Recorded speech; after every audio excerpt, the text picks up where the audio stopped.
One of the most popular cars on the road, the Honda Civic continues for 2026 in its 11th generation in a variety of body styles and configurations. Cars are not dead. Vehicles like this, with the performance, fuel efficiency, and value, not just in terms of price, but in terms of quality. I'm going to show you what's so good about this Civic Hatchback. We've tested every kind of Civic in this 11th generation, and for 2026, there are no major changes, but we're back for more. You pay more for a hatchback versus the regular sedan. I think the upcharge is worth it, because it's not a stubby rear end like the traditional hatchbacks you'll see on the Toyota Corolla or the Subaru Impreza.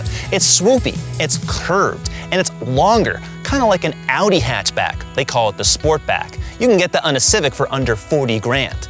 Now this one is the top sport touring trim. It's riding on the largest 18-inch wheels. It's got some blacked out trim, black mirror caps, and what you'll see here is Boost Blue, just over $450 or so for this paint.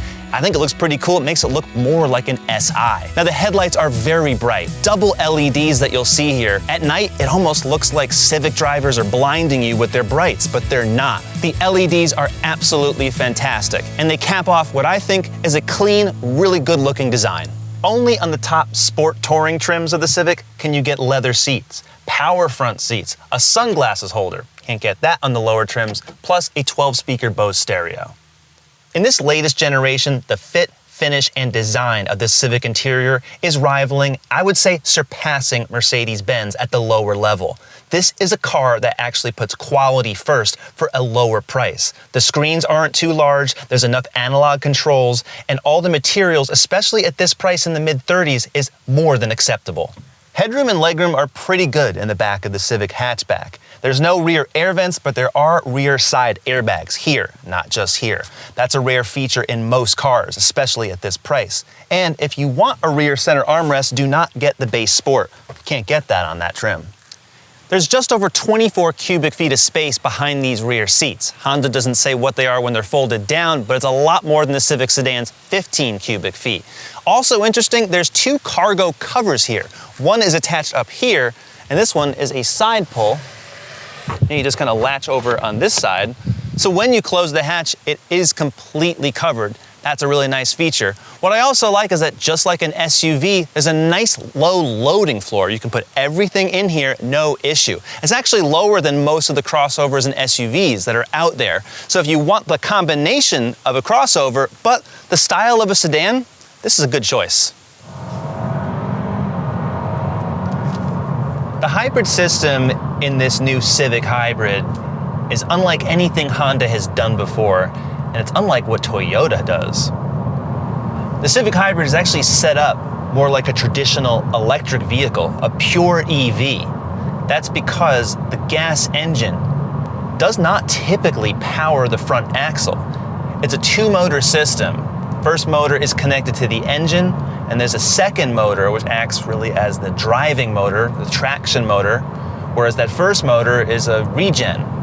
It's generating power to the battery. And there's a clutch between those motors that does allow the engine, especially at higher speeds, to drive the front axle directly. But unlike before, the previous Civic Hybrid from a decade ago, or the integrated motor assist that Honda had in the 2000s, this one has just seamless performance, because the only time you really hear the engine strain is just mildly under full throttle.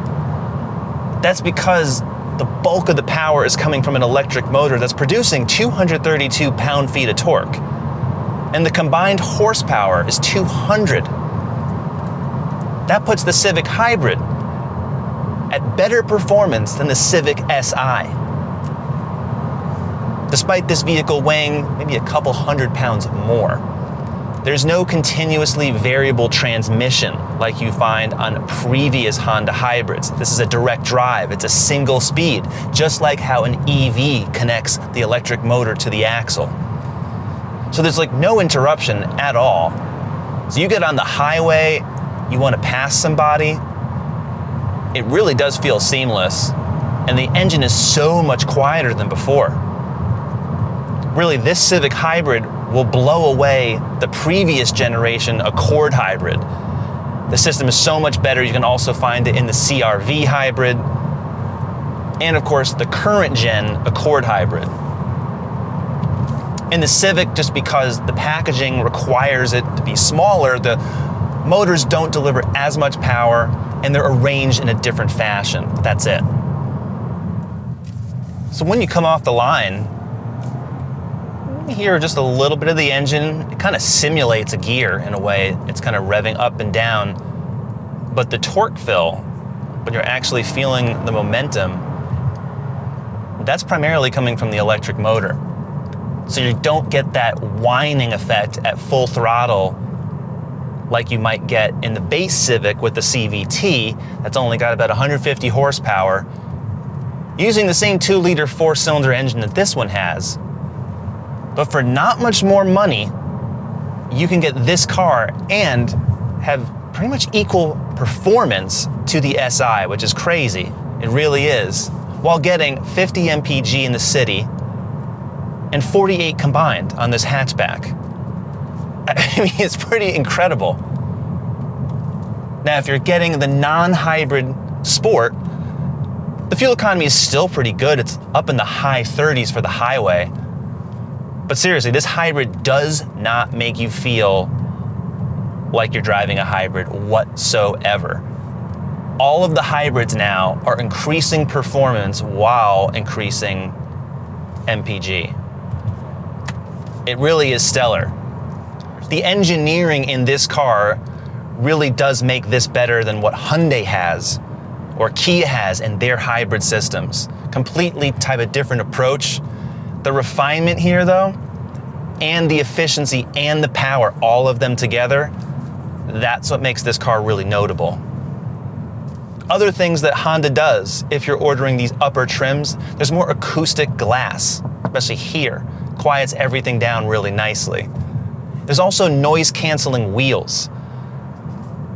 Now, tire manufacturers have been adding a lot of foam and other insulation inside the tires to quiet some of the road noise, but at Honda, they've actually put resonators on the wheels themselves. They're actually these kind of resin kind of strips, essentially, that are on the wheel. They've got holes in them, and they vibrate with the wheel itself. So that basically means as the air is vibrating in the tire, that empty area, it matches the vibration of these resonators on the wheel, and it cancels them out.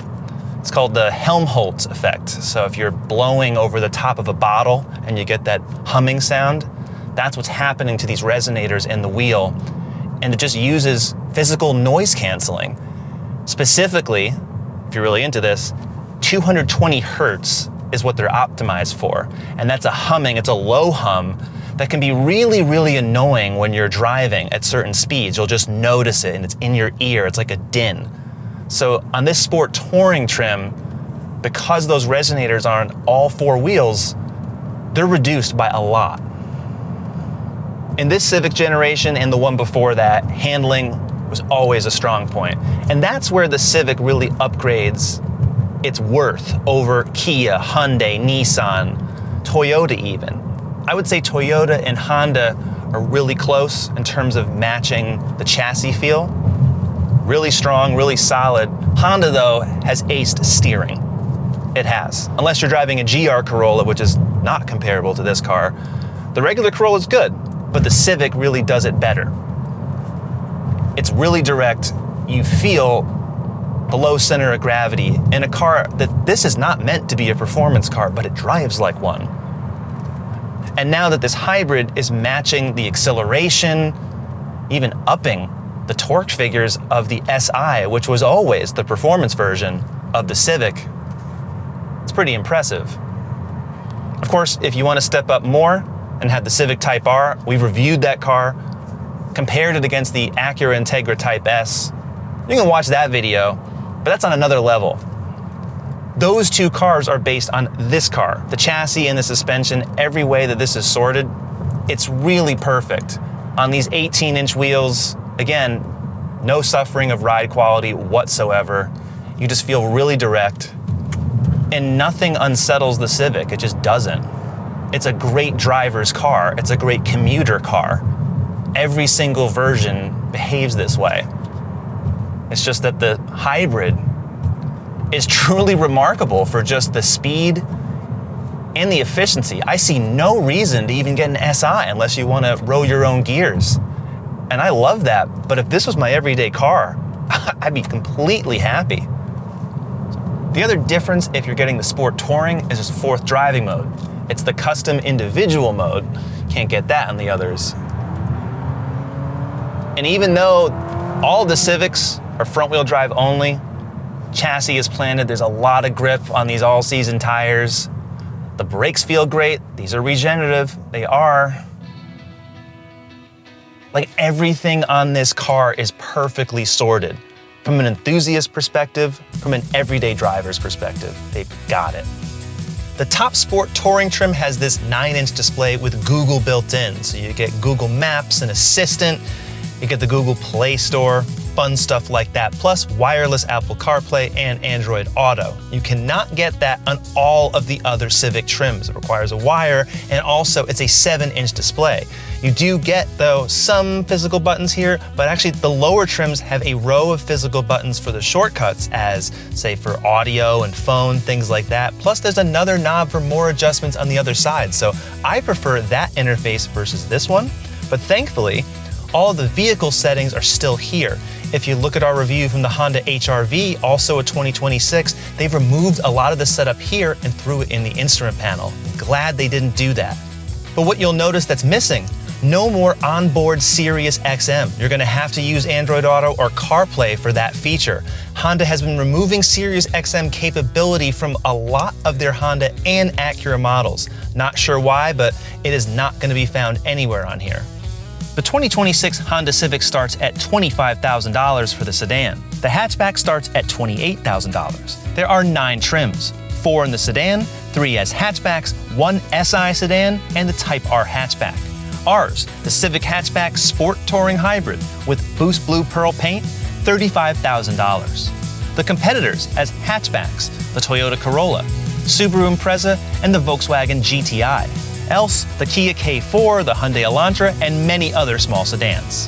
The Honda Civic continues to be my favorite small car in the entire segment. The combination of high quality, performance, efficiency, and so many different body styles and configurations at different price points, there is a Civic for everyone. For decades, Honda has been leading the way in this segment. You have to drive one of these to really experience all of the nuances that this car delivers. And at this price, it really is still setting the bar after all these years. What do you think? Watch our other small car reviews and comparisons at CarGurus.com, subscribe to the YouTube channel, and we'll see you next time.